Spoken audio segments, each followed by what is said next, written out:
오늘 우리에게 주시는 하나님의 말씀 창세기 20장 1절 말씀부터 7절까지에 있는 말씀 보도록 하겠습니다. 찾으신 줄 알고 제가 봉독해 올립니다. 아브라함이 거기서 네게부 땅으로 옮겨가 가데스와 술 사이 그랄에 거류하며 그의 아내 사라를 자기 누이라 하였으므로 그랄 왕 아비멜렉이 사람을 보내어 사라를 데려갔더니 그 밤에 하나님이 아비멜렉에게 현몽하시고 그에게 이르시되 네가 데려간 이 여인으로 말미암아 네가 죽으리니 그는 남편이 있는 여자임이라. 아비멜렉이 그 여인을 가까이 하지 아니하였으므로 그가 대답하되 주여 주께서 의로운 백성으로 멸하시나이까. 그가 나에게 이는 내 누이라고 하지 아니하였나이까. 그 여인도 그는 내 오라비라 하였사오니 나는 온전한 마음과 깨끗한 손으로 이렇게 하였나이다. 하나님이 꿈에 또 그에게 이르시되 네가 온전한 마음으로 이렇게 한 줄을 나도 알았으므로 너를 막아 내게 범죄하지 아니하게 하였나니 여인에게 가까이 하지 못하게 함이 이 때문이니라. 이제 그 사람의 아내를 돌려보내라. 그는 선지자라. 그가 너를 위하여 기도하리니 네가 살려니와 네가 돌려보내지 아니하면 너와 네게 속한 자가 다 반드시 죽을 줄 알지니라. 아멘. 오늘 이 본문 말씀을 가지고 믿음, 신분이 바뀌는 것이라고 하는 제목으로 여러분과 같이 은혜를 나누고자 합니다.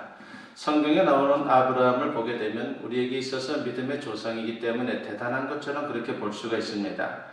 그러나 성경을 우리가 읽다 보면은 성경은 아브라함의 인격과 그의 삶을 결코 미화하지 않고 있다라고 하는 것입니다.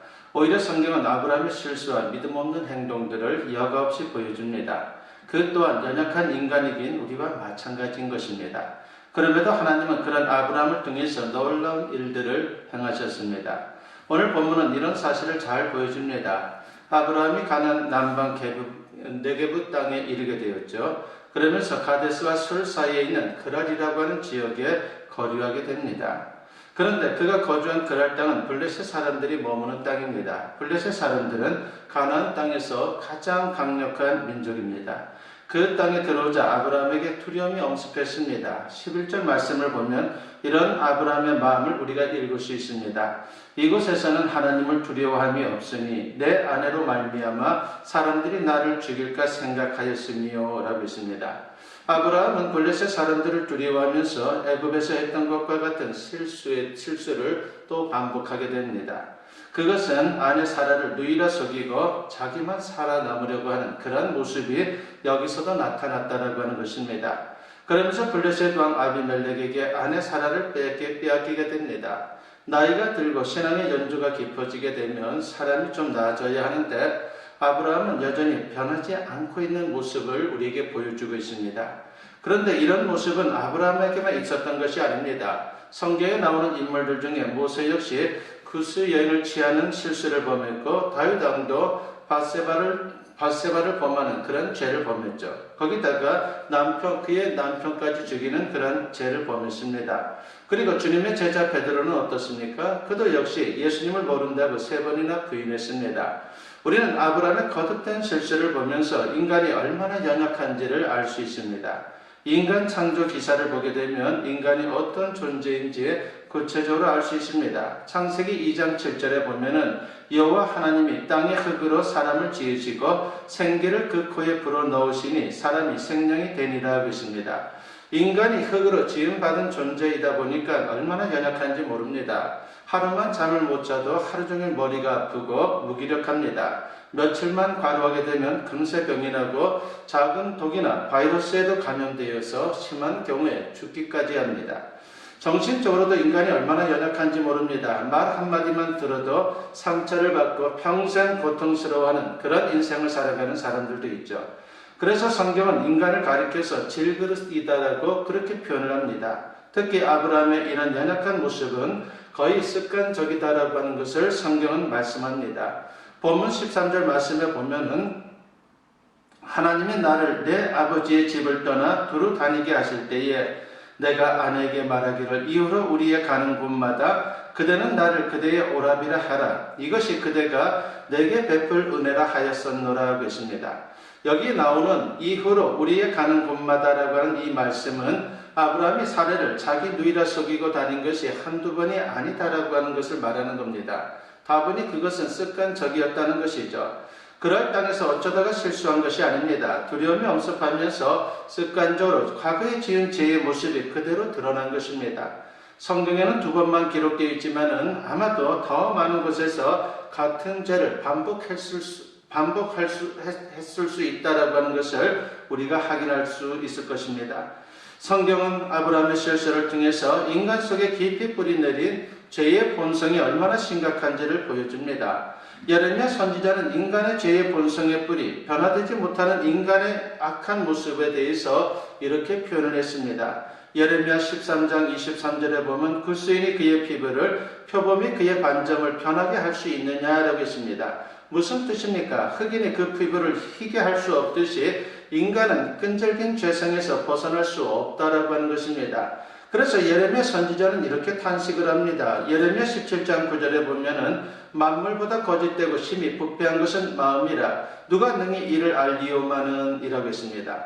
이 세상 모든 만물보다 더 부패하고 거짓된 것이 사람 마음이라는 것입니다.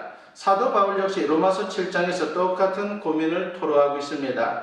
로마서 7장 18절과 19절에 보면 내 속 곧 내 육신에 선한 것이 거하지 아니하는 줄을 아노니 원함은 내게 있으나 선을 행하는 것은 없노라. 내가 원하는 바 선은 행하지 아니하고 도리어 원하지 아니하는 바 악을 행하는도다 라고 했습니다. 그리고 로마서 7장 24절에서 이렇게 탄식을 합니다. 오호라 나는 공고한 사람이로다. 이 사망의 몸에서 누가 나를 건져내려 하고 있습니다. 그렇기 때문에 우리에게 그리스도가 필요한 것입니다. 인간은 스스로의 힘으로 자신을 변화시킬 수가 없습니다. 예수 그리스도를 만나고 그분 안에서 다시 태어나야 하는 것입니다. 그래서 사도 바울은 우리의 옛 자아는 그리스도와 함께 십자가에 못 박혀 죽어야 하고 오직 내 안에 그리스도께서 살아야 한다라고 그렇게 강조했던 것입니다. 우리 생각으로는 아브라함이 이렇게 실수를 거듭하는 사람이라면 그는 당연히 실패해야 하고 당연히 하나님의 버림을 받는 것이다 라고 생각할 수 있을 것입니다. 그런데 하나님은 아브라함을 버리지 않았습니다. 오히려 하나님은 거듭해서 죄를 범하고 실수하는 아브라함을 지켜주셨고 보호해 주셨습니다. 아브라함이 실수하고 아내 사라를 아비멜렉 왕에게 빼앗기게 되었을 때에 사실 아브라함은 아무것도 할 수가 없었습니다. 힘이 없었기 때문이죠. 그런데 이때 하나님이 나타나서 아브라함을 구체적으로 도와주십니다. 본문 3절 말씀에 보면은 그 밤에 하나님이 아비멜렉에게 현몽하시고 그에게 이르시되 네가 데려간 이 여인으로 말미암아 네가 죽으리니 그는 남편이 있는 여자임이라 하겠습니다.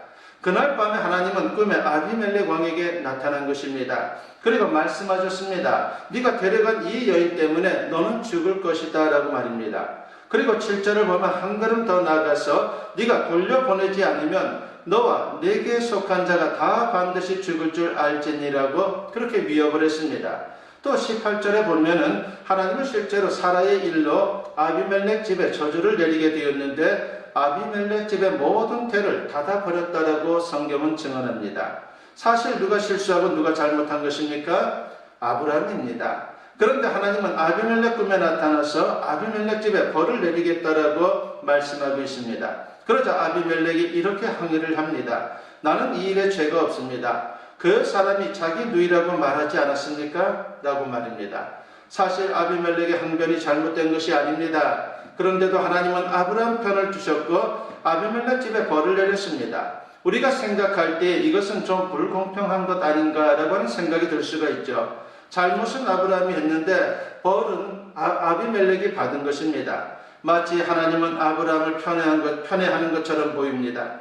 그렇다고 해서 성경이 아브라함의 죄를 미워하거나 죄를 지어도 괜찮다고 말하려는 것이 아닙니다. 하나님은 한 번도 죄를 그냥 넘긴 적이 없습니다. 죄에 대해서 하나님은 진노하십니다. 성경은 지금 아브라함과 아비멜렉을 비교하고 있는 것입니다. 아브라함은 분명 실수하고 잘못했지만 그는 정죄당하지 않았고 반면 아비멜렉은 하나님의 저주를 받았다고 성경은 말하고 있습니다. 여기서 성경이 이 문제를 다루면서 어떤 관점으로 접근하고 있는지를 우리는 보아야 합니다. 혹시 어떤 사람이 윤리적이고 도덕적인 관점으로 오늘 본문을 읽게 된다면 분명 이 말씀이 이해가 되지 않을 것입니다. 대부분의 사람들은 윤리적인 잣대로 다른 사람들을 판단합니다. 그래서 누가 더 정의로운가, 누가 잘했고 누가 잘못했는가를 따지려고 합니다. 그러나 우리가 가진 윤리적인 잣대는 결코 완전하지 않습니다. 왜냐하면 사람의 판단은 완전할 수 없기 때문입니다. 오늘 본문은 아브라함이 실수한 이 사건을 말하면서 윤리적인 잣대를 갖다 대는 것이 아니라 다른 관점으로 이 문제를 다루고 있습니다. 그것이 바로 구원의 관점, 신분의 관점입니다. 그래서 본문은 누가 잘했느냐라고 묻지 않고 대신 아브라함이 누구냐라고 묻습니다. 아브라함이 죄를 지었느냐 안 지었느냐 혹은 얼마나 큰 실수를 했냐라고 하는 것, 이것이 중요한 이슈가 아니다라고 하는 것입니다. 그보다 더 중요한 것은 아브라함이 비록 실수했지만 여전히 그는 언약의 사람이요 하나님이 아끼는 사람이요 세계 열방이 그로 말미암아 복을 받게 된다는 것입니다. 만약 하나님이 윤리적인 잣대로 우리를 본다면 누가 감히 하나님 앞에 설 수 있겠습니까? 하나님은 우리를 구원의 관점으로 보십니다. 그래서 하나님은 당신의 아들을 이 땅에 보내셨고 예수님은 십자가에서 우리의 죄와 고통을 다 담당하고 대신 죽으신 것입니다. 믿음이 중요한 이유가 바로 여기에 있습니다. 믿음은 우리의 신분을 바꿔놓는 것입니다. 죄인인 우리를 하나님의 자녀로, 마귀에게 종노릇하던 우리를 하나님의 사랑받는 자녀로 바꿔놓는 것이 바로 믿음인 것입니다. 사실 모든 사람은 다 똑같은 죄인입니다. 그러나 오늘 저와 여러분이 구원받고 하나님의 자녀가 된 것은 죄를 안 지었기 때문이 아니라 하나님께서 보내신 구원자 예수님을 구원자로 믿고 죄 사함을 받았기 때문입니다. 어떤 사람이 지옥 가는 것 역시 마찬가지입니다. 그 사람이 죄를 많이 지었기 때문이 아니라 하나님이 보내신 구원자 예수님을 거부하고 죄 사함을 받지 못했기 때문입니다. 그래서 우리는 그저 감사할 수밖에 없다라고 하는 것입니다. 바로 이런 구원의 관점, 믿음의 관점으로 7절 말씀을 읽어야 합니다. 이제 그 사람의 아내를 돌려보내라. 그는 선지자라. 그가 너를 위하여 기도하리니 네가 살려니와 네가 돌려보내지 아니하면 너와 네 귀에 속한 자가 다 반드시 죽을 줄 알지니라 하고 있습니다. 하나님은 지금 하나님의 백성 아브라함이 죄를 짓고 창피당하는 그 자리에서 아비멜렉에게 아브라함을 소개하고 있습니다. 뭐라고 소개합니까? 그는 선지자라고 소개를 합니다. 아마도 아비멜렉은 아니 무슨 선지자가 그 모양입니까? 선지자라는 사람이 그럴 수 있습니까? 라고 생각했을 것입니다.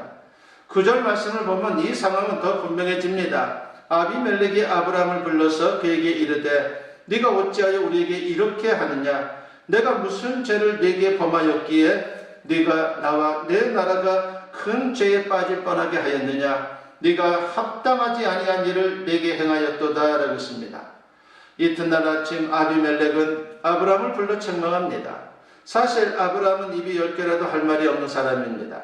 분명 아브라함의 잘못이었기 때문이죠. 그런데도 하나님은 아브라함에 대해서 그는 선지자라고 그렇게 말씀을 합니다.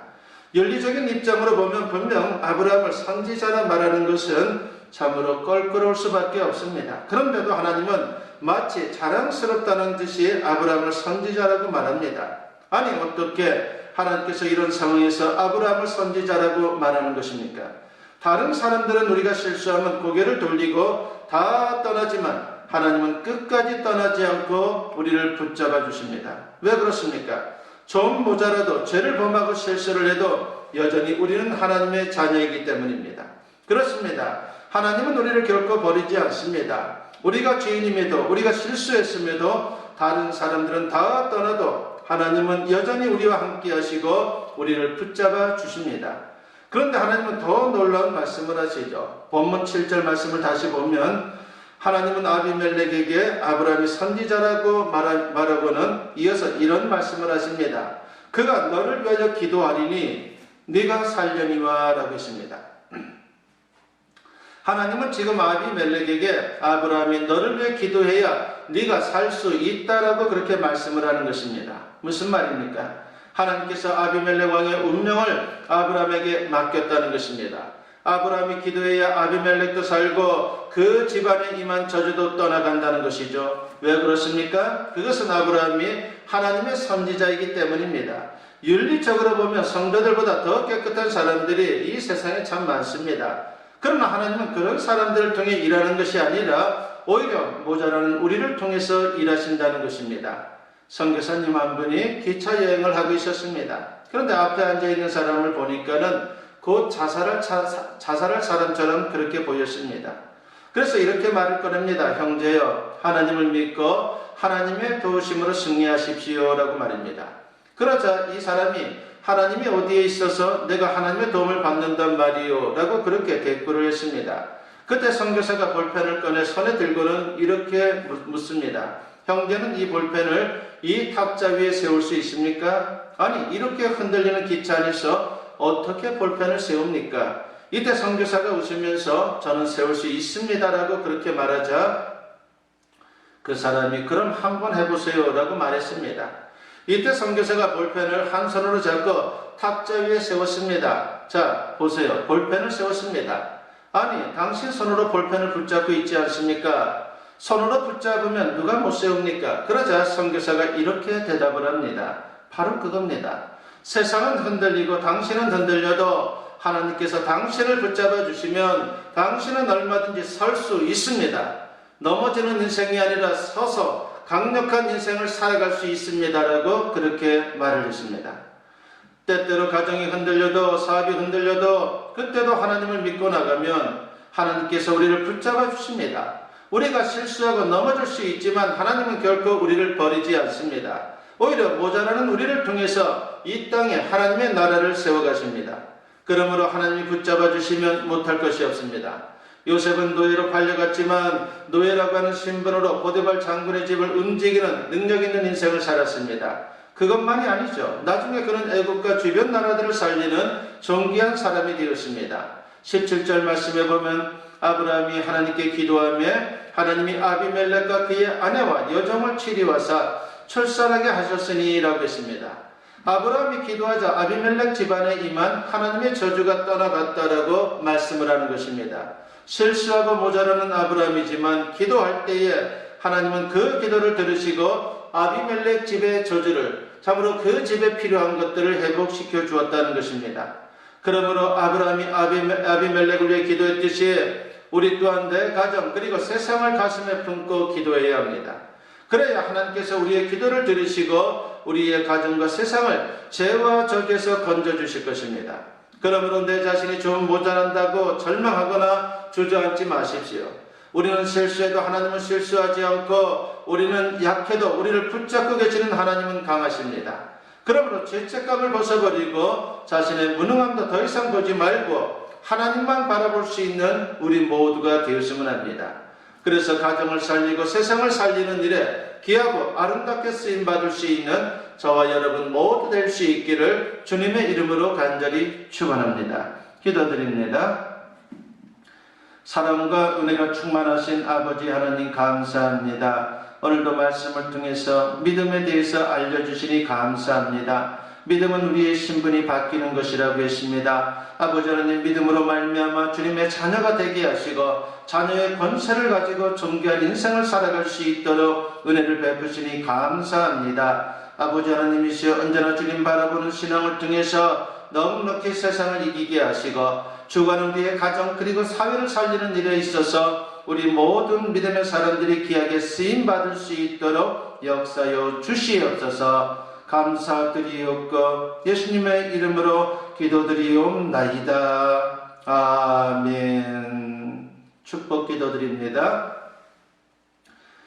이제는 우리 주 예수 그리스도의 은혜와 아버지 하나님의 무궁하신 사랑하심과 성령의 감화감동 역사 충만하심이 오늘 주님께 예배로 영광 돌리며 이제 선포된 말씀과 같이 믿음, 신분이 변화되는 것이다 라고 하는 그 진리를 따라서 언제나 주님만 믿고 바라보는 신앙을 통해서 넉넉히 세상을 이기며 무엇보다 주와는 세상을 살리는 일에 귀하게 쓰임받을 수 있는 그런 인생을 소망하며 세상을 향하는 주님의 사랑하는 자녀들 위해 지금으로부터 영원토록 함께 하시기를 간절히 축원하옵나이다.